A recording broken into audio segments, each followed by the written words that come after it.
Genesis 26, 12 to 14. It said, then Isaac sowed in that land. Reading now. Then Isaac sowed in that land and reaped in the same year 100-fold. Isaac sowed in that land and reaped in the same year 100-fold.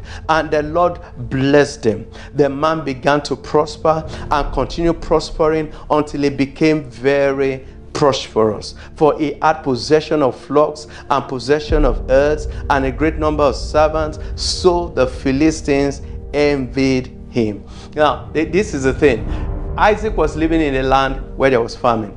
He left a land of famine. He stayed in Gerar for a while. His eventual aim was to go to Egypt. But there was famine where he left. There was famine where he was. And the Lord said, don't leave this land of famine. Don't go to Egypt. Stay here. I will bless you in this land. I will stay there. So first in obedience, he stayed there. And he stayed in that land. Now, in the land where there is famine, you would have thought there was no need to sow.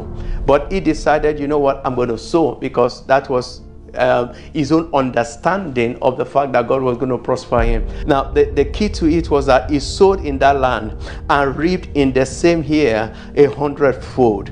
And the Bible said the Lord blessed him. So while he sowed the seed, the rain may not fall because there is famine, but God caused those seeds to receive supernatural rain that was probably not visible to the eyes. That the seed that he sowed, every one of them brought forth abundantly. That he had 100-fold. 100-fold is the fullness of it, of harvest in his life. And the Bible said he began to prosper and continue prospering until he became very prosperous. Now it tells you that there's a process here.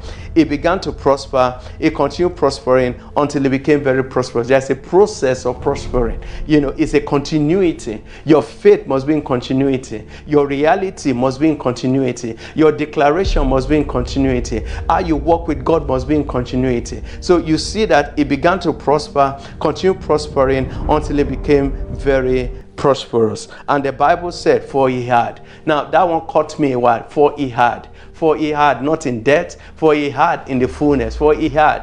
God wants you to have as well. He's not hiding anything from you. By covenant, people have and they walk with God perfectly. You can have and you can walk with God perfectly. Now your reality must be that I will have.